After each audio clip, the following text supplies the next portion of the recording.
The Dursleys got into bed. Mrs. Dursley fell asleep quickly, but Mr. Dursley lay awake, turning it all over in his mind. His last comforting thought before he fell asleep was that even the Potters were involved. There was no reason for them to come near him and Mrs. Dursley. The Potters knew very well that he and Petunia thought about them and their kind, and he couldn't see how he and Petunia could get mixed up in anything that might be going on. He yawned and turned over. It couldn't affect them. How very wrong he was. Mr. Dursley might have been drifting into an uneasy sleep, but the cat on the wall outside was showing no sign of sleepiness. It was sitting as still as a statue, its eyes fixed unblinkingly on the far corner of Private Drive. It didn't so much as quiver when a car door slammed on the next street, nor when two owls swooped overhead. In fact, it was nearly midnight before the cat moved at all.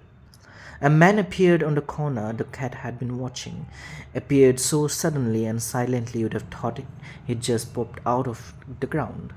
The cat's tail twitched and its eyes narrowed. Nothing like this man had ever been seen on Private Drive. He was tall, thin, and very old, judging by the silver of his hair and beard, which were both long enough to tuck into his belt. He was wearing long robes, a purple cloak that swept the ground, and high-heeled, buckled boots. His blue eyes were light, bright, and sparkling behind half-moon spectacles, and his nose was very long and crooked, as though it had been broken at least twice. This man's name was Albus Dumbledore. Albus Dumbledore didn't seem to realize that he had arrived in a strait where everything, from his name to his boots, were unwelcome. He was busy rummaging in his cloak, looking for something, but he did seem to realize he was being watched, because he looked up suddenly at the cat, which was still staring at him from the other end of the street. For some reason, the sight of the cat seemed to amuse him. He chuckled and muttered, "I should have known." He found what he was looking for in his inside pocket. It seemed to be a silver cigarette lighter. He flicked it open, held it up in the air, and clicked it. The nearest strip lamp went out with a little pop. He clicked it again. The next lamp flickered into darkness. 12 times he clicked the put outer until the only lights left on the whole street were two tiny pinpricks in the distance, which were the eyes of the cat watching him. If anyone looked out of their window now, even beady-eyed Mrs. Dursley, they wouldn't be able to see anything that was happening down on the pavement. Dumbledore slipped the put outer back in his cloak and set off down the street toward number 4, where he sat down on the wall next to the cat. He looked at it. He didn't look at it, but after a moment he spoke to it. "Fancy seeing you here, Professor McGonagall." He turned to smile at the tabby, but it had gone. Instead, he was smiling at a rather severe-looking woman who was wearing square glasses, exactly the same of the markings that the cat had around its eyes. She, too, was wearing a cloak, an emerald one. Her black hair was drawn into a tight bun. She looked distinctly ruffled. "How do you know it was me?" she asked. "My dear Professor, I've never seen a cat sit so stiffly." "You'd be stiff if you had been sitting on a brick all day long," said Professor McGonagall. "All day? When you could have been celebrating. I must have passed a dozen feasts and parties on my way here." Professor McGonagall sniffed angrily. "Oh, yes, everyone's celebrating all right," she said impatiently. "You'd think that they would be a bit careful, but no, even the muggles have noticed something's going on. It was on the news." She jerked her head back at the Dursleys' dark living room window. "I heard it. Flocks of owls, shooting stars. Well, they're not completely stupid. They were bound to notice something. Shooting stars down in Kent. I'll bet that was Dudley Diggle. He never had much sense." "You can't blame them," said Dumbledore gently. We have had previous precious little celebrate for 11 years." "I know that," said Professor McGonagall irritably. "But that's no reason to lose our heads. People are being downright careless, out on the streets in broad daylight, not even dressed in muggle clothes, swapping rumors." She drew she threw a sharp sideways glance at Dumbledore here, as though hoping he was going to tell her something, but he didn't, so she went on. A fine thing it would be if on the very day you know who seems to have disappeared at last the muggles found out about us all. I suppose he really has gone, Dumbledore? It certainly seems so, said Dumbledore. We have much to be thankful for. Would you care for lemon drop? A what? A lemon drop. They're kind of a muggle sweet I'm rather fond of. No, thank you, said Professor McGonagall coldly, as though she didn't think it was the moment for lemon drops. As I say, even if you know who has gone. My dear Professor, surely a sensible person like you can call him by his name? All this you know who nonsense. For 11 years I have been trying to persuade people to call him by his proper name. Voldemort. Professor McGonagall flinched, but Dumbledore, who was unsticking to lemon drops, seemed not to notice. It all gets so confusing when we keep saying you know who.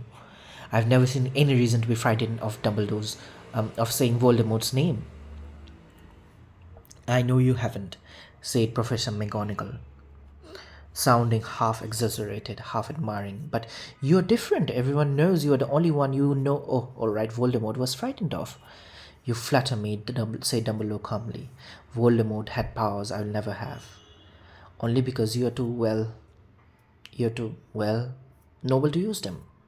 It's lucky it's dark. I haven't blushed so much since Madame Pomfrey told me she liked my new earmuffs. Professor McGonagall shot a sharp look at Dumbledore and said, "The owls are nothing next to the rumors that are flying around. You know what everyone's saying? About why he disappeared? About what finally stopped him?" It seemed that Professor McGonagall had reached the point she was most anxious to discuss. The real reason she had been waiting on a cold, hard wall all day, for neither as a cat nor as a woman had she fixed Dumbledore with such piercing stare as she did now. It was plain that whatever everyone was saying, she was not going to believe it until Dumbledore told her it was true. Dumbledore, however, was choosing another lemon drop and did not answer.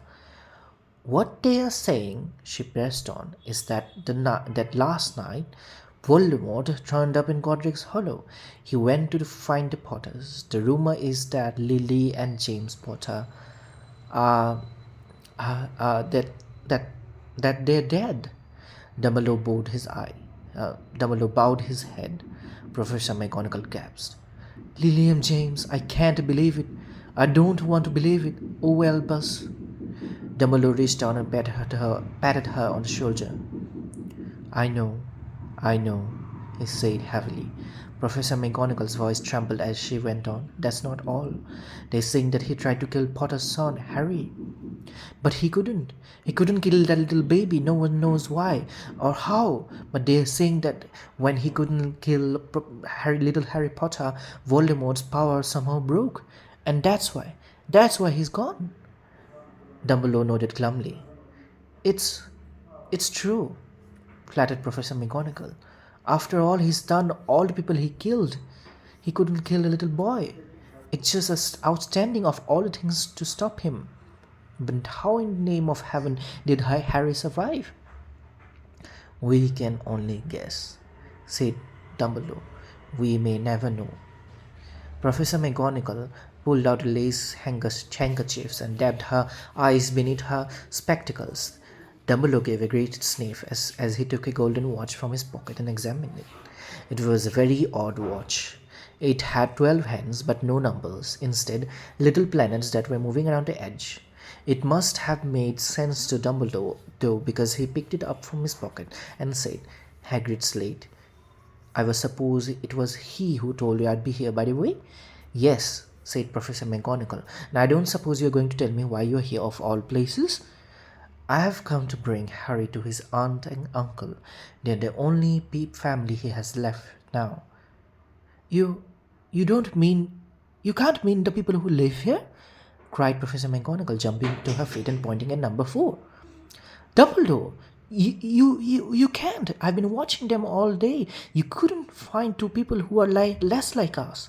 They've got this son. I saw him kicking his mother all the way up the street, screaming for sweets. Harry Potter, come here and live here.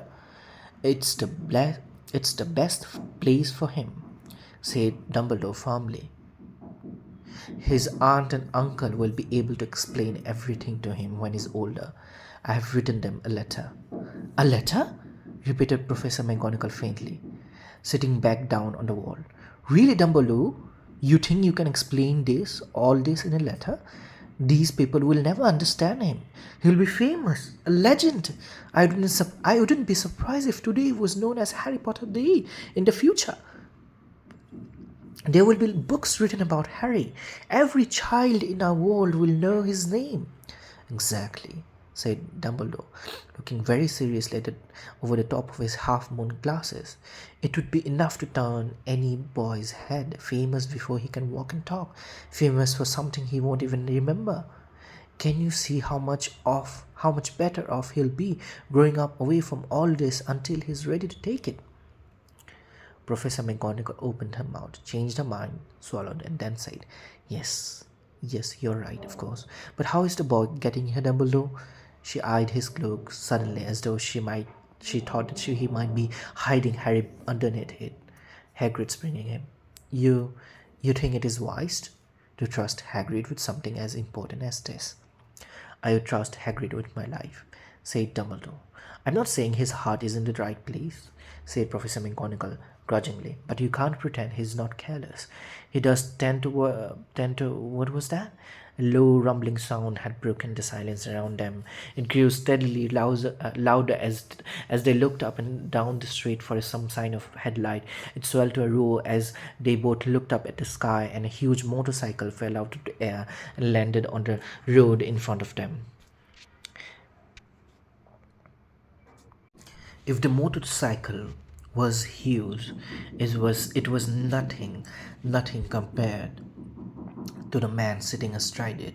He was almost twice as tall as normal man, and at least 5 times as wide. He looked simply to be too big to be allowed, and so wide, long tangles of bushy black hair and beard hid most of his face. He had hands the size of trash can lids, and his feet in their leather boots were like baby dolphins. In his vast muscular arms, he was holding a bundle of blankets. Hagrid, said Dumbledore, sounding relief at last. And where did you get that motorcycle? Borrowed it, Professor Dumbledore. Sir, said the giant, sitting carefully off the motorcycle as he spoke. Young, Sirius Black lent it to me. I've got him, sir. No problems were there? No, sir. The house was almost destroyed, but I got him out all right before the muggles started swarming around. He fell asleep as we was flying over Bristol. Dumbledore and Professor McGonagall bent forward over the bundle of the blankets. Inside, just visible, was a baby boy fast asleep. Under a tuft of jet black hair over his forehead, they could see curiously shaped cut like a bolt of lightning. Is that where? Whispered Professor McGonagall. Yes, you will have the scar forever. Couldn't you do something about it, Dumbledore? Even if I could, I wouldn't. Scars can come handy. I have one myself. Above my left knee, that is a perfect map of the the London Underground. Well, give him Hagrid. We'd better get this over with. Dumbledore took Harry in his arms and turned toward the Dursleys' house. Could I, could I say goodbye to him, sir? Asked Hagrid. He bent his great shaggy head over Harry and gave him what must have been a very scratchy, whiskery kiss. Then suddenly Hagrid let out a howl like a wounded dog. Shoo! Hissed Professor McGonagall. You will wake the muggles. Sorry, sobbed Hagrid, taking out a large spotted handkerchief and burying his face in it. But I, I can't stand it. Lily and James dead, and poor little Harry off to live with the muggles.